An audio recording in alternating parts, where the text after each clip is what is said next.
Recently, I was having a conversation with one of my friends who is way more into movies than I could ever be, and she asked me a very simple, yet kind of difficult question that I want to give to you now. What was your favorite movie from 2023? It was an insane year for movies, I feel like more than usual, and at the time, I really didn't have an answer for her. I watched blockbusters, foreign films, indies, animated movies, and while a lot of them were really good, none of them stuck with me quite in the way this one has. For those of you who are unfamiliar with the series, let me introduce you to Blue Giant, a film about self-expression, perseverance, friendship, and music.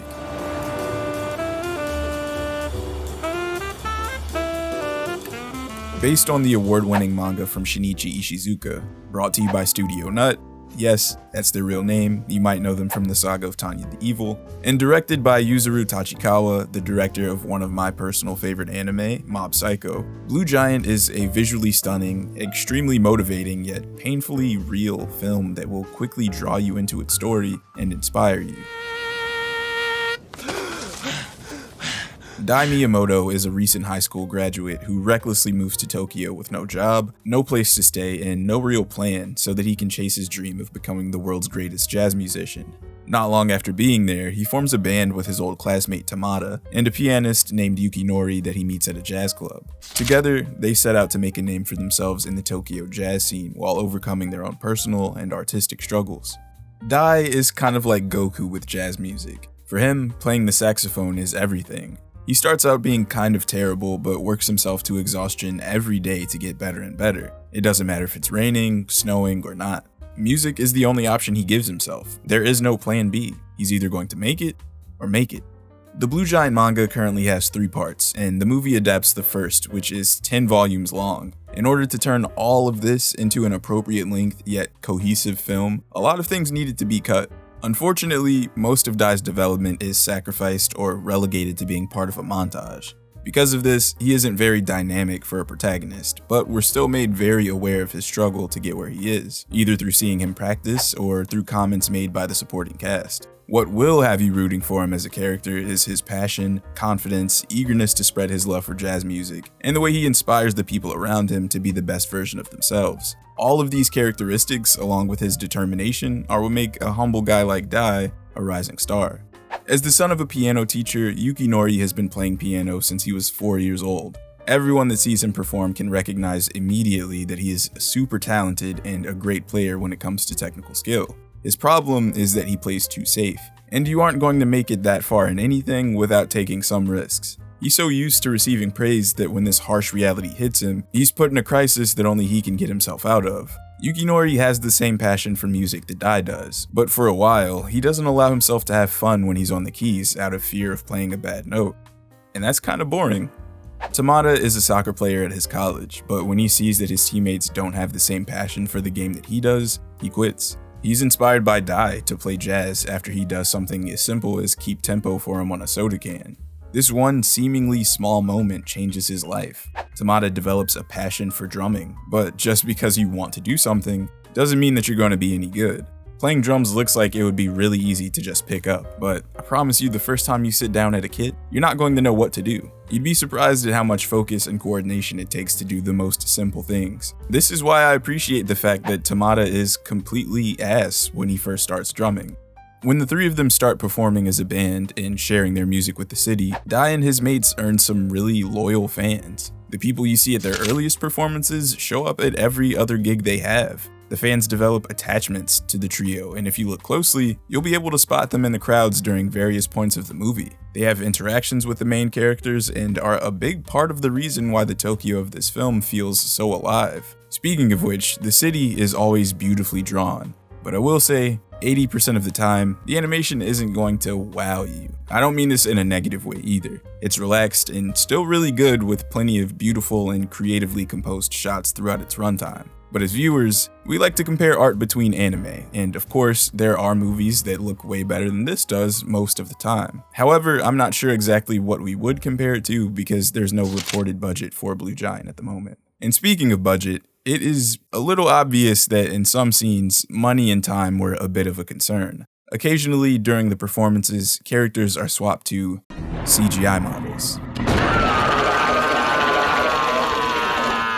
The first time this happened, I was a little taken out of the film for just a second. It gave me some serious whiplash, because the characters stick out like a sore thumb, especially when they're in the same shot as the audience, who are still 2D. I'm not one of those people that thinks CGI is automatically the worst thing ever in an anime. These just don't look that great. But this still isn't a deal breaker for me though, because during the time around these moments of CGI usage, you'll be treated to a visual feast. The animation is flexed mostly when characters are playing their instruments with everything they have, which is most of the time they spent playing. The visuals become so stunning and expressive that they will take you out of this world. This is where the budget is blown. I can't tell you how many times I went back in the movie just to look at these shots again and go, damn, that was cool. Blue Giant was scored by Hiromi Uehara. Apparently, she's one of the best jazz musicians alive. I'm one of those nerds that says, oh, I listen to everything when people ask me what type of music I like. And for the most part, I really mean this. If it sounds good, and I will bump it. But jazz just isn't a genre that I normally seek out for myself. When I saw music by Hiromi, my reaction was cool, but only because I was not familiar with her game. After the movie, I practically speed ran my way to some of her performances. I noticed during her Tiny Desk concert and some of the others that she performs her songs with a playful, almost infectious energy. You can tell that she's just having fun and wants her audience to do the same. This translates to the soundtrack of Blue Giant. It'll make you feel relaxed, hopeful, sad, joyful. I hate to put it like this, but it really just is a vibe, and so skillfully crafted.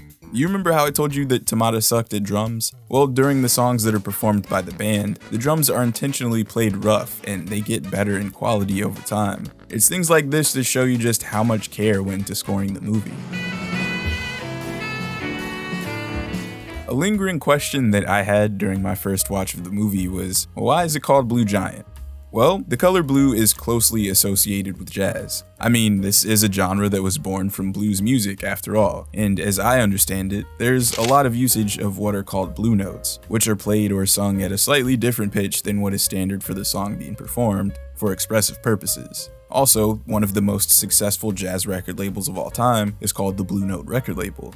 In film, blue is associated with imagination, inspiration, freedom, trust, and confidence, among other things. All of these are themes that are touched upon in the film. Blue can be melancholic, tranquil, or dramatic. At night, Tokyo is awash with blue hues. It's peaceful, and the people come together to relax and listen to jazz music. But again, why is the series called Blue Giant? Because blue giants are usually the brightest stars, and this is what Dai is. He is the blue giant that outshines all others with his presence on stage.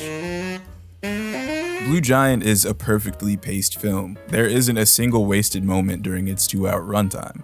If anything, I think the movie could use some more minutes just to fully flesh out Dai's character a bit more for everyone who hasn't read the manga.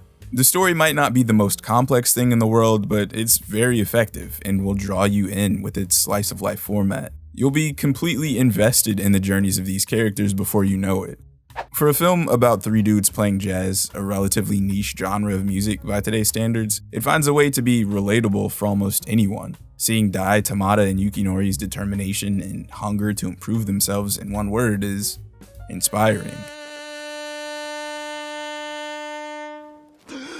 Even with its flaws, for me, Blue Giant is a 9 out of 10. I would recommend it to anyone, even the people in your life who don't watch anime. I liked it so much that I plan on reading the manga eventually, but I am just a little bit curious about whether or not it'll hit the same for me without having actual music to go along with it. Anyway, check the description if you want my socials, and please consider subscribing to my channel if you haven't already. I also launched a Patreon recently, so if you're interested in showing a little extra support, you can follow that link and get all sorts of bonus content over there. Thank you for watching. Peace.